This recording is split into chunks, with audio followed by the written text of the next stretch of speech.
भाइयों बहनों, मैं अति पिछड़ी जात में पैदा हुआ। जो करेगा जात की बात उसको कस के मारूंगा लात। मैं किसी भी आरक्षण को पसंद नहीं करता। जम्मू कश्मीर के पहलगांव में जो नरसंहार हुआ उससे पूरे भारत में आक्रोश था। हिंदुत्व का प्रतिनिधित्व करने वाली पार्टी के बड़े बड़े नेताओं ने उच्च स्तरीय मीटिंग ली, जिसमें प्रमुख रूप से माननीय प्रधानमंत्री मोदी जी, माननीय गृह मंत्री अमित शाह जी शामिल थे। इस मीटिंग के विजुअल्स को न्यूज चैनलों पर विभिन्न प्रकार के डिजिटल प्लेटफॉर्म पर दिखाया गया, जिसको देखकर भारतवासियों को लगने लगा कि भारत सरकार कुछ बड़ा कदम उठाने वाली है। शायद अब वो बीमारी हमेशा के लिए खत्म कर दी जाएगी। बीमारी का मतलब पाकिस्तान और उसका आतंकवाद। फिर खबर चलाई गई कि भारत सरकार ने तीनों सेनाओं से कह दिया है कि जाओ पाकिस्तानी आतंकवादियों को सबक सिखाओ। और मैं ऐसा इसलिए बोल रहा हूं क्योंकि न्यूज चैनलों पर यह खबर चल रही है कि भारत सरकार ने तीनों सेनाओं के हाथ खोल दिए हैं। तो सभी भारतवासियों ने कल्पना करना शुरू कर दिया कि हमारी सेना अब पाकिस्तान की सीमा रेखा को पार करके उनके घर में जाकर आतंकवादी गणना करेगी कि भैया तुम्हारे घर में कुल कितने आतंकवादी हैं। 3 धड़ाम गोली मार दी, उनने धर्म पूछकर मारा, हमने आतंकियों की जनगणना करके मारा। ये हम सोच ही रहे थे कि शायद इसीलिए उच्च स्तरीय मीटिंग की गई है कि अब आतंकियों की जनगणना होगी, और इधर केंद्र सरकार ने निर्णय दे दिया कि हम जातिगत जनगणना कराएंगे। कितनी शर्म की बात है कि यह देश पहलगांव जैसे नरसंहार से गुजर रहा है, वहीं हमारी सरकार दूसरे कामों में व्यस्त है। मैं ये नहीं कह रहा हूं कि जातिगत जनगणना नहीं होनी चाहिए। भाई, जो जनगणना पिछले 90 साल से नहीं हुई है, अगर उस जनगणना में 10 दिन का और डिले हो जाएगा तो दिक्कत क्या आ जाएगी। अभी हमारे लिए प्राथमिकता क्या है? पहलगांव का वो नरसंहार, वो जिहादी आतंकवादी जिनका हम बाल भी बांका नहीं कर पाए, इतनी टेक्नोलॉजी होने के बाद, इतनी ड्रोन की डींगे मारने के बाद, अपने आप को डिजिटल इंडिया कहने के बाद, यदि हम उनकी पहचान नहीं कर पाए, उनके ठिकानों को नहीं ढूंढ पाए, उनका बाल भी बांका नहीं कर पाए, तो हमारे ऊपर धिक्कार है। फिर काहे की 56 इंच की छाती, काहे के विश्वगुरु और काहे की लाल आंखें। लेकिन यह समर्थन केवल मैं इस आधार पर कर रहा हूं कि यह जातिगत जनगणना संसाधनों के वितरण को सुनिश्चित करने के लिए की जा रही है, ना कि घटिया राजनीति करने के लिए। देखिए, जातिगत जनगणना के फायदे भी हैं और नुकसान भी हैं। अगर फायदे की बात की जाए तो जातिगत जनगणना सामाजिक न्याय, सटीक नीति निर्माण और वंचित समूहों के उत्थान में मदद करती है, बशर्ते डेटा का सही इस्तेमाल हो। यह खासकर ओबीसी और छोटी जातियों के लिए फायदेमंद हो सकता है, जिनका डेटा अभी अनुपलब्ध है। अगर बात नुकसान की जाए तो यह सामाजिक विभाजन, राजनीतिक दुरुपयोग और डेटा की जटिलता जैसे जोखिमों के साथ आता है। अगर इसका गलत इस्तेमाल हुआ तो यह समाज को और ज्यादा बांट सकता है। अगर सीधे शब्दों में कहूं तो जाति का जनगणना का फायदा ये होगा कि संसाधनों का बंटवारा सही तरीके से हो पाएगा, जैसे गरीबों तक सही में स्कॉलरशिप पहुंचेगी। नुकसान ये होगा कि कोई भी नेताजी खड़ा होकर अपने जाति का झंडा ऊंचा करेगा और वोट बैंक की राजनीति करना शुरू कर देगा। अगर ऐसा हुआ तो यकीन मानो भारत गलत दिशा में चल चुका है। तो सर, अगर ये जातिगत जनगणना विभाजनकारी हो सकती है तो सरकार इस पर क्या सोचती है? पक्ष और विपक्ष का क्या मत है? देखिए, चाहे पक्ष हो या विपक्ष हो, दोनों को मतलब है जातिगत राजनीति से। वो बात अलग है कि वो अपने आप को मसीहा सिद्ध करने की कोशिश कर रहे हैं कि हम फलानी जाति या फलानी वर्ग के मसीहा हैं। हकीकत में सबको अपनी राजनीति का उल्लू सीधा करना है। आइए एक एक करके पक्ष और विपक्ष के पॉइंट ऑफ व्यू को समझ लेते हैं कि कौन कैसे इस मुद्दे को भुनाएगा। अब कौन किसको सही और गलत साबित करने की होड़ में लग जाएगा। ये बात सही है कि कांग्रेस के नेता प्रतिपक्ष राहुल गांधी ने जाति जनगणना के लिए बहुत सी आवाजें उठाई हैं। हर बार हर मंच पर उन्होंने प्रयास किया है कि भारत में जाति का जनगणना हो। हमारा अगला कदम जाति जनगणना होगा। जो मैंने वायदा किया था इसी हाउस में, यहां हम कास्ट सेंसस लागू करेंगे। ये हंसने की बात नहीं है, ये जाति जनगणना है। ये जाति जनगणना है, इससे देश बदल जाएगा। जाति जनगणना, जाति जनगणना, जाति जनगणना, जाति जनगणना, जाति जनगणना हम करवाएंगे। चाहे बीजेपी करवाए ना कराए, हम उन पे ऐसा दबाव डालेंगे, उनको करना ही पड़ेगा।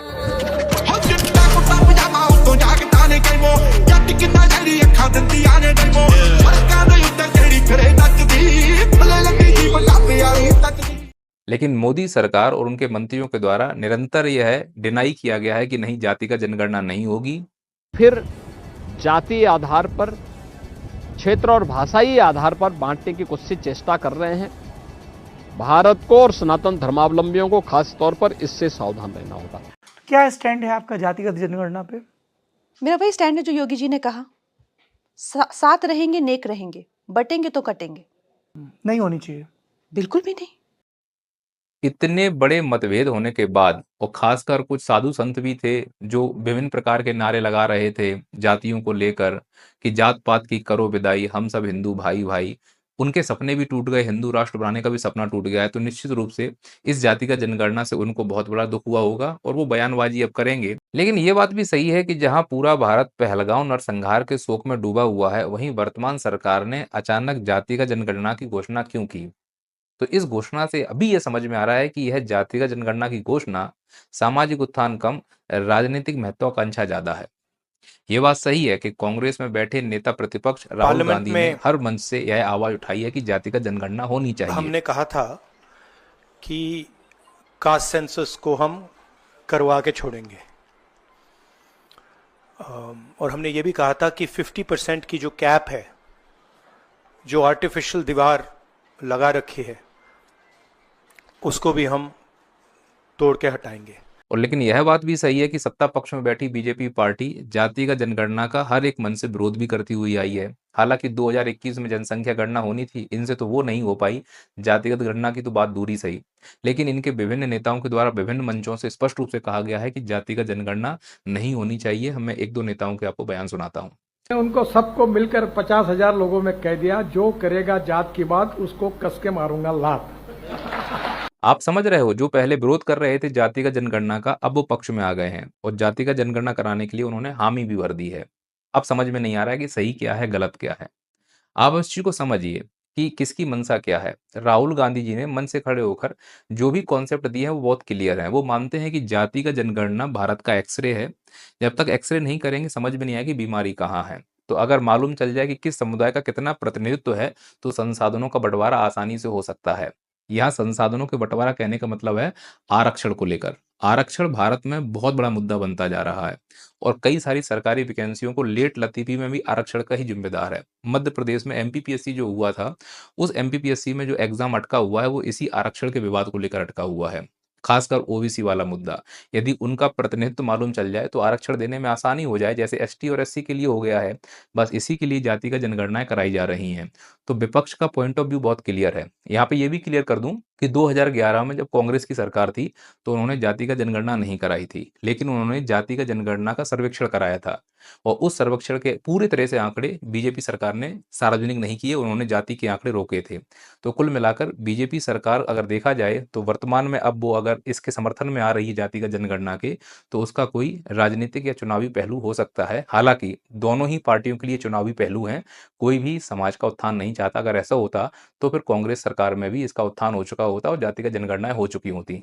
1945 से लेकर अभी तक तो नहीं हुई, अब वो मांग कर रहे हैं क्योंकि विपक्ष में बैठे हुए हैं। तो दोनों ही पहलुओं को इस तरह से देखने की जरूरत है, हमें भावनाओं में बहने की जरूरत नहीं है। अब लगे हाथ सरकार का पॉइंट ऑफ व्यू भी समझ लेते हैं। ये वही सरकार है जो जाति का जनगणना का अभी तक विरोध करती हुई आई थी। छोटे छोटे नेताओं से लेकर बड़े बड़े मंत्रियों तक सभी ने जाति का जनगणना ना कराई जाए इसके समर्थन में अपने बयान दिए थे। फिर वो चाहे यूपी के मुख्यमंत्री योगी आदित्यनाथ जी हों या नितिन गडकरी जी हों या नवनिर्वाचित कंगना रनावत जी हों, और भी कई ऐसे नेता हैं जिन्होंने भरे मन से ये कहा है कि जाति का जनगणना नहीं होनी चाहिए। उसका कार्ड दिया था हमारे प्रधानमंत्री जी ने। उन्होंने कहा था भारत में केवल दो ही जाति है, एक गरीब की जाति, एक अमीर की जाति। वो बात अलग है, जब वोट मांगने जाते हैं तो वो अपने आप को ओबीसी का बेटा बताते हैं, जैसे कि ये बताते हुए सुने जाएंगे। भाइयों बहनों, मैं अति पिछड़ी जात में पैदा हुआ। खैर, जाति का जनगणना से गरीबों को या फिर उन पिछड़े वर्गों को फायदा हो या ना हो कह नहीं सकता, लेकिन भारत की सभी राजनीति और सभी राजनेताओं को फायदा होगा, इसकी मैं फुल गारंटी देता हूं। आप इस बात को समझने का प्रयास करें कि भारत में ये जो जाति का जनगणना हो रही है, यह सामाजिक उत्थान के नाम पर राजनीतिक उत्थान करने के लिए आगे जाएगी। चूंकि अब इस पार्टी जो वर्तमान सत्ता में है, इसने जाति का जनगणना का विरोध किया था, अब अचानक से यही चाहते हैं कि जाति का जनगणना हो, तो इनको काउंटर तो करना पड़ेगा। तो ऐसे जो लोग पहले कुछ और बोलते हैं बाद में कुछ और बोलें, मैं चाहता हूं जनता से कि इन लोगों से सवाल पूछे जाएं। जनता ने सवाल भी पूछे कि भाई बताओ मुझे आप कि अचानक से आप क्यों चाहते हो कि जाति का जनगणना हो, जबकि कुछ समय पहले आप कहते हो कि जाति का जनगणना समाज को बंटवारे की ओर ले जाएगा और इस देश में जातियां नहीं होनी चाहिए, केवल दो ही जाति होनी चाहिए, गरीब और अमीर। फिर अचानक से जाति का जनगणना की जरूरत क्या पड़ गई? तो अब ये लोग काउंटर करने के लिए आएंगे और आना शुरू भी कर दिए हैं, क्योंकि इनके पास आईटी सेल है। वर्तमान सत्ता पक्ष के जो स्पोक पर्सन्स हैं वो इसके पक्ष में अब ये बात बोलेंगे कि हम जातिगत जनगणना इसलिए करा रहे हैं जिससे कि जातियों के उत्थान के लिए जो नीतियां बनाई जाएं वो सफल हो जाएं।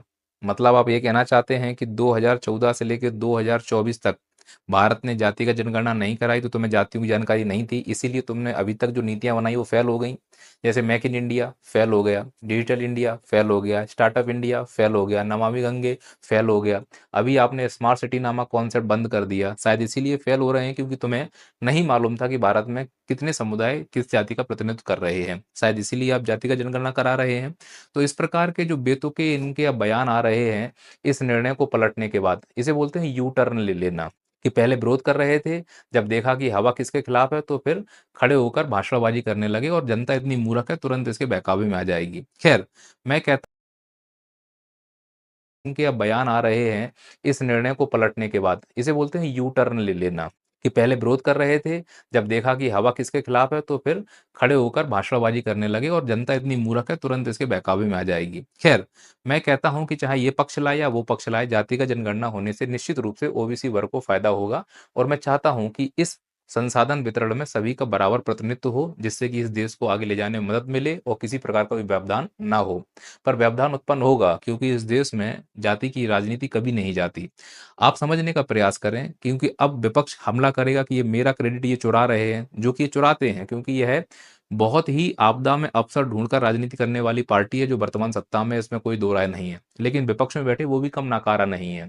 सभी जगह केवल राजनीति का खेल चल रहा है, लेकिन उसमें केंद्र में रखा गया है वो गरीब, जिसको सपने दिखाए जाते हैं कि तुम्हारा विकास किया जाएगा और देश को विकसित बना दिया जाएगा। और हर बार ये लोग गोल पोस्ट चेंज करते रहते हैं, चाहे विपक्ष में हो या पक्ष में हो, लेकिन मुद्दे पर टिके रहना है। मुद्दा ये है कि जब यह अपनी बातों पर यूटर्न लेकर आएंगे और लोगों को कन्विंस करेंगे, तो बीजेपी लोगों को कन्विंस कैसे करती है? आईटी सेल के द्वारा। अब आईटी सेल कैसे काउंटर करेगा, पहले उसको समझिए। अब आईटी सेल उन लोगों को काउंटर करेगा जो विपक्ष में बैठे हैं, जो चिल्लाएंगे कि तुमने यूटर्न ले लिया है, तो बोलेंगे नहीं, अगर जाति का जनगणना होगी तो इसमें सवर्णों को मालूम चलेगा, खासकर ब्राह्मणों को बदनाम किया जाता है, ब्राह्मणों को कि ये खा गए पूरा, तो मालूम तो चले कि इस देश में कितने ब्राह्मण हैं और कुल संसाधनों में उसका कितना प्रतिनिधित्व है, तो कम से कम ब्राह्मणों को गाली देना बंद हो जाएगा। दूसरा, आईटी सेल ये भी फैलाएगा कि अगर जाति का जनगणना होगी तो मीम और भीम कितने हैं इनकी जानकारी लगाई जा सकती है। कुल मिलाकर वो हिंदुत्व वाली राजनीति बंद नहीं होगी, वो चलती रहेगी। यही आईटी सेल में प्रोपेगेंडा फैलाया जाएगा, जैसे पहलगांव हमले में फैलाया गया था, धर्म पूछकर नहीं जाति पूछकर मारा गया है। इस देश में प्रोपेगेंडा फैलाना कितनी बड़ी बात है। वो जो फैलाते हैं फिर वो साइड से हो जाते हैं, जैसे बाबा बागेश्वर धाम का नाम का ये लड़का, यह क्या किया, जात पात की करो विदाई, हम सब हिंदू भाई भाई, सभी को इसमें नारे देते रहे। सरकार ने आके इस प्रकार की जनगणना के ऐलान कर दिया। अब इसके मुंह से एक शब्द नहीं निकलेगा। कहां से निकले? प्लॉटिंग में व्यस्त हैं, हिंदू राष्ट्र हिंदू गांव इस प्रकार की प्लॉटिंग कर रहे हैं, 17-17 लाख में प्लॉट बेच रहे हैं। वो अंधभक्तों की तरह तुम जाके प्लॉट खरीद रहे हो, क्योंकि हम प्रोपेगेंडा में फंसे हुए हैं। समझने की जरूरत है कि इस राजनीतिक जनगणना से या जाति का जनगणना से केवल इन बड़े बड़े और नेताओं को ही फायदा है, आम जनता को इसमें कोई फायदा नहीं है। तो सर, विपक्ष क्या कहकर इसको काउंटर करेगी? विपक्ष कहेगी इन्होंने मेरा क्रेडिट चुरा लिया। हो सकता है वो ये कह दे कि पहलगांव हमला जो हुआ था उसकी हेडलाइन को दबाने के लिए इस प्रकार का अचानक से कॉन्सेप्ट ला दिया गया। कुल मिलाकर मैं ये कहूंगा कि हाँ, भारत में जातिगत जनगणना होनी चाहिए, भारत में आरक्षण प्रणाली में सुधार होना चाहिए, और मैं ये चाहता हूं कि जाति जाति खेलना बंद कर देना चाहिए। पर इसके नकारात्मक और सकारात्मक प्रभाव तो सामने आएंगे। अगर इस देश में नकारात्मक प्रभाव सामने आए, जो कि आएंगे क्योंकि इस देश में जाति की राजनीति बहुत गंदे स्तर पर हो रही है, अब जब लोगों को ये जाति मालूम चल जाएगी तो निश्चित रूप से एक वैमनस्य तो बढ़ेगा। लेकिन साथ ही साथ अगर इस उद्देश्य से लाया जा रहा है कि संसाधनों का बंटवारा अच्छा होगा, तो देश आगे भी जाएगा। सोच कर देखो, जो जनगणना करने के लिए जाएगा, क्या वो एसटी एससी एक्ट का उल्लंघन तो नहीं करेगा कहीं, कि मालूम पड़े कि भाई तुम किस जाति के हो, उसने कहा हम चमार हैं, तो भाई चमार बोलना तो उल्लंघन होगा ना। तो हम अब किसी को भी उसकी जाति के नाम से बुला सकते हैं क्योंकि जाति की जनगणना हो रही है, तो क्या जो एक्ट है वो अब खत्म हो जाएगा? ये बड़ा प्रश्न है, समझिए इस चीज को लेकर। मतलब अब लोग चाहते हैं कि मुझे मेरी जाति से बुलाया जाए, पहचाना जाए कि मैं किस जाति का हूँ, तो जाति का वर्चस्व हो जाएगा। अब कारों पर, दीवारों पर, बोर्ड पर, सब जगह जाति जाति लिखी जाएंगी, सब चीज जाति के ऊपर निर्भर होगी, जाति कभी नहीं जाती, ध्यान रखना। खैर, ये जो हो रहा है यह सही है या गलत है, आप भी अपने विचार प्रस्तुत करें। मैं फिर से बोलता हूं कि यदि जाति का जनगणना का उद्देश्य इस समाज का उत्थान करना है तो मैं इसका समर्थन करता हूं, और अगर राजनीति करना है तो मैं इसका विरोध करता हूं। खैर, इस देश में जो हो रहा है वो तो होता ही रहेगा, क्योंकि अंधभक्तों की इस देश में कमी नहीं है। अपने हक के लिए खड़े हों, तर्क करें, सवाल पूछें। मिलते हैं अगले वीडियो में। जय हिंद, जय भारत। डाउनलोड कीजिए नैया पार एप्लीकेशन, यहाँ सभी के लिए लाइव और रिकॉर्डेड लेक्चर अवेलेबल हैं। लिंक नीचे डिस्क्रिप्शन में दिया गया।